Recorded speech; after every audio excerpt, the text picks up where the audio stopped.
Hi everyone, my name is Litzy and my classmates and I will talk to you about the sentence structure, its functions and categories.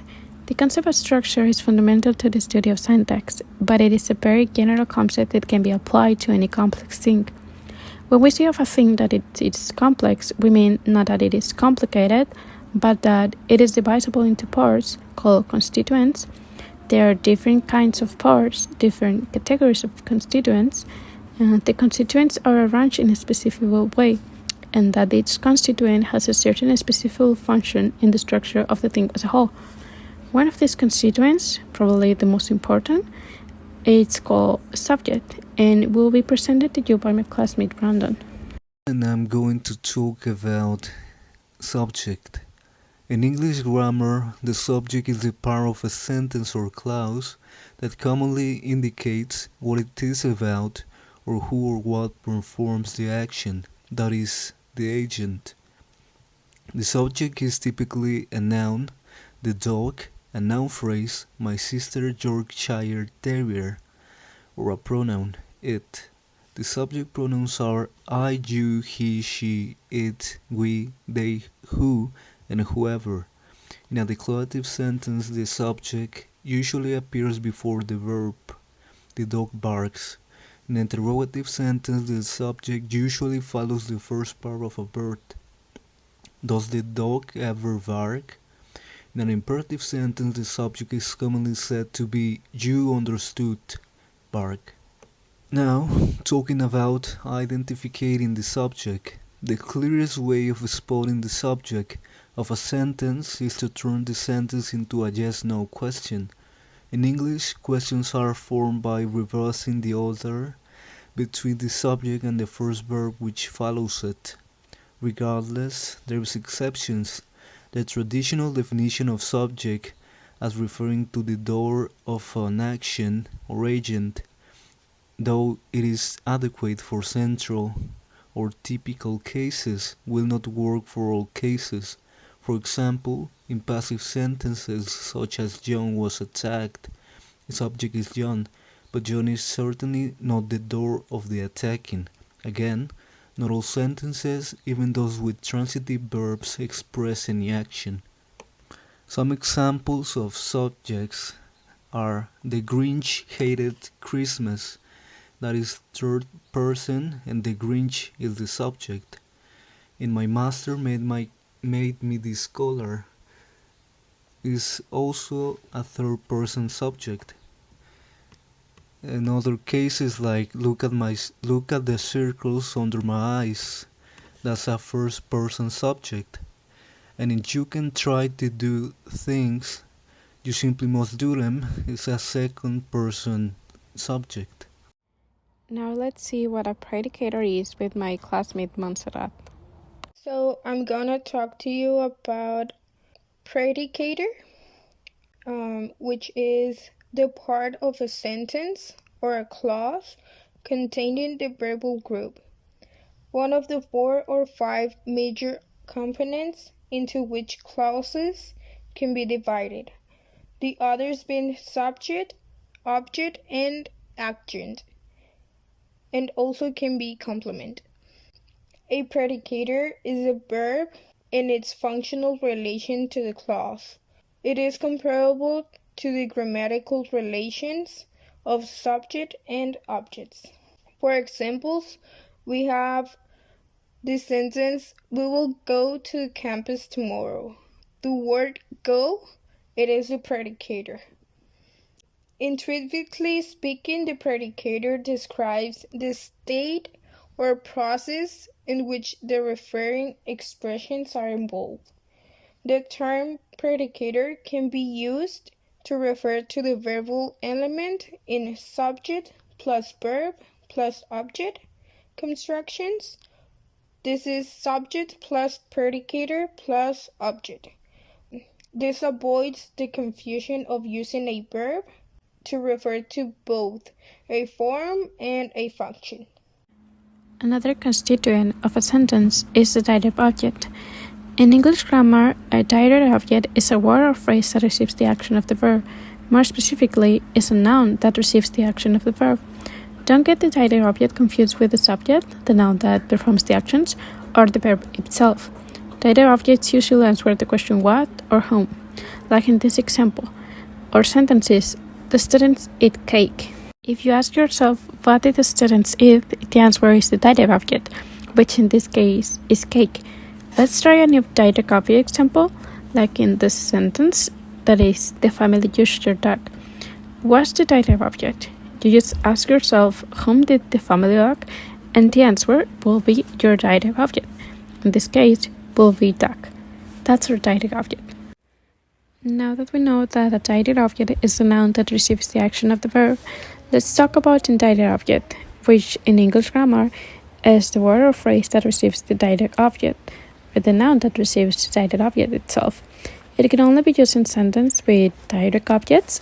However, a sentence can have a direct object without an indirect object.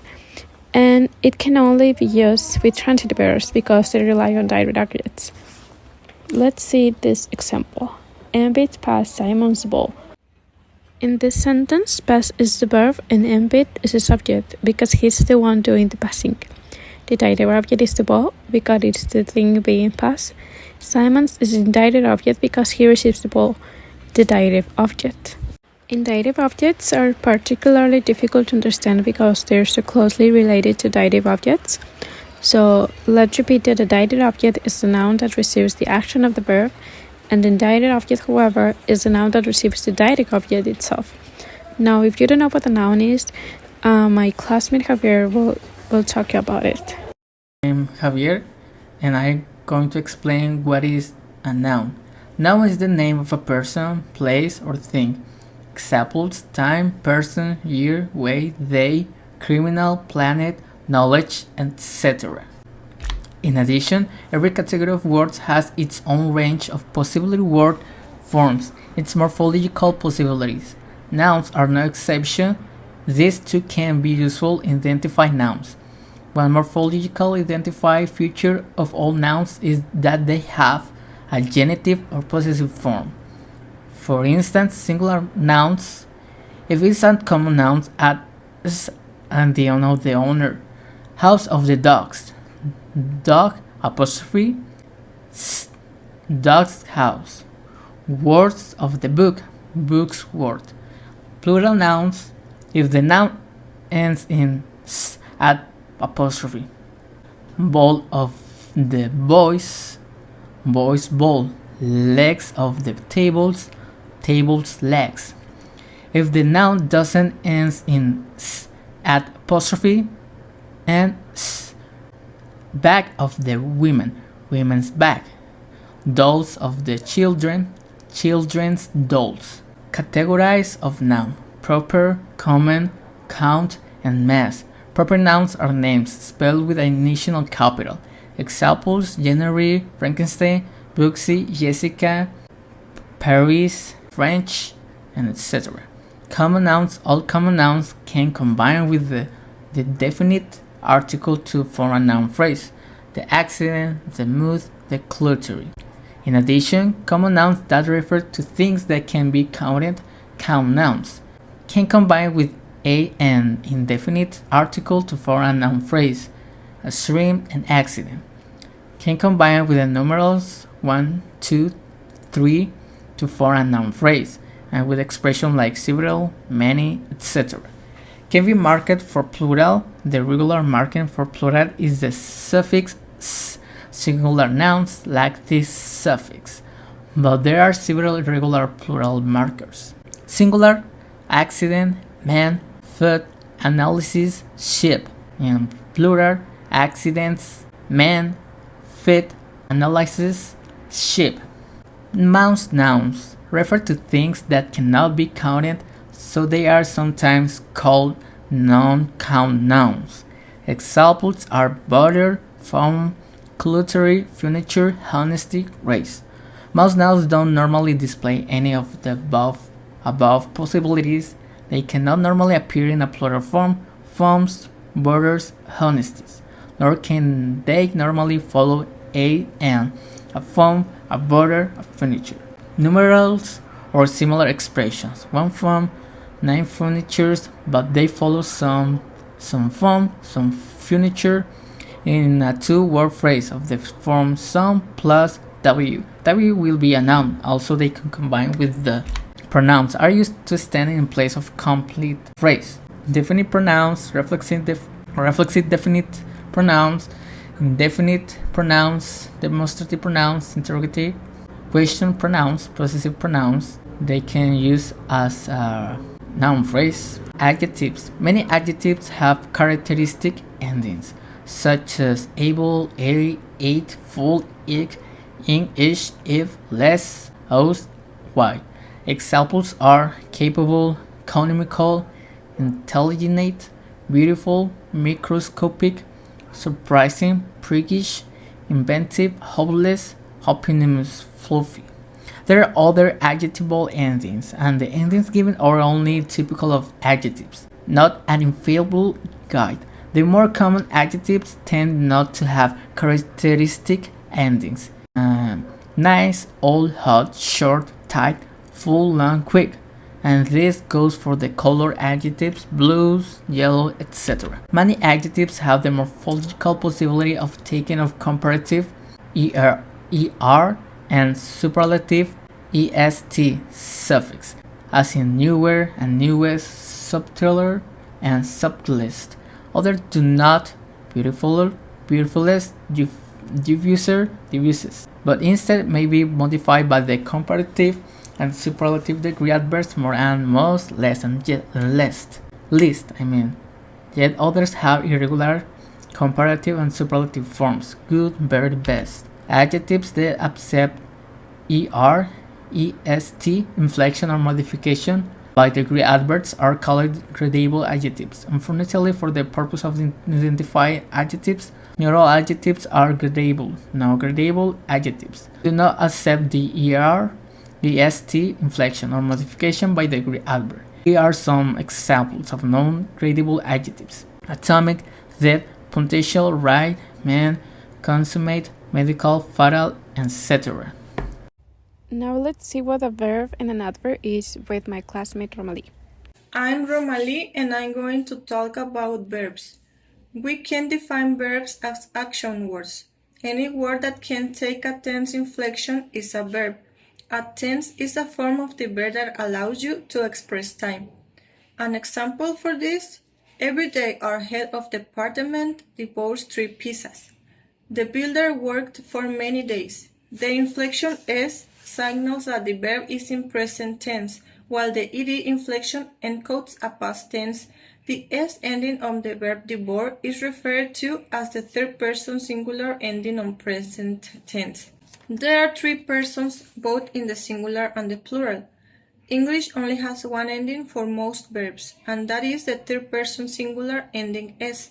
The verb form of the other persons are all the same. The form of the verb other than the third person singular is often referred to as the base form. The verb be is an exception to the general pattern in that in the present tense singular it has special forms from all 3 persons, as we can see here. A verb that carries tense is called a finite verb. A verb that doesn't carry tense is a non-finite verb. Verbs that can occur independently function as helping verbs and are called auxiliary verbs. An auxiliary helps a main verb to the extent to adds more specific meaning to it. Example: Jeremy is laughing. The main verb in this sentence is the ing form of the verb laugh. It is preceded by the auxiliary is, the third person singular form of be. If there is only one verb, it cannot be an auxiliary. It would be the main verb. About adverbs. Adverbs modify verbs, adjectives, or other adverbs. Some adverbs ending are ly, wards, wise, ways. Examples: friendly, homewards, clockwise, sideways, and a few others. However, not all adverbs are formed with these suffixes, so looking at the suffix alone is not a foolproof test for adverbhood. Example: the teachers are extremely unimpressed by his efforts. Our new professor works very hard. We are supplied with more specific information about the extent to which the teacher were unimpressed and the new professor works hard. The ending "ly" in adjectives like extreme is a typical adverb ending. Characteristics of comparative and superlative forms. Making use of the suffixes er and est. Examples: clean, cleaner, cleanest; fast, faster, fastest; soon, sooner, soonest; well, better, best. Interrogative adverbs as why, when, and how. These are used in interrogative clauses when such clauses are used to ask questions.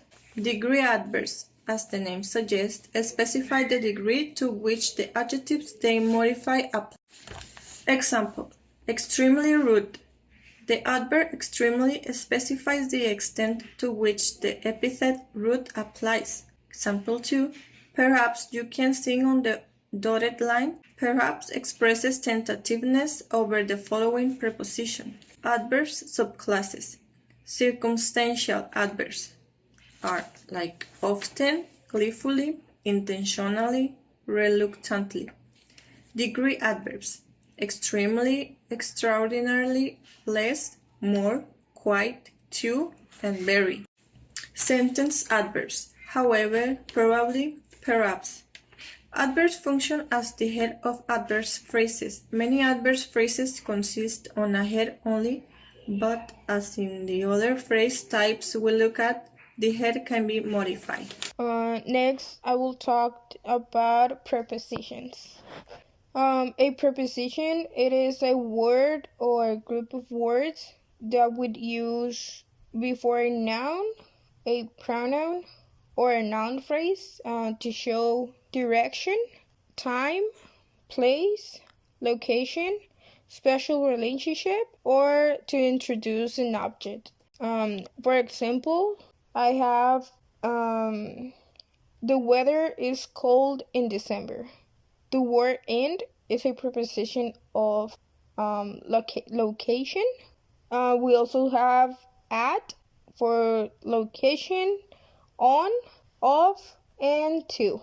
Those are the main prepositions that we use on our basics on a daily basis. That's all for us. Thank you for listening.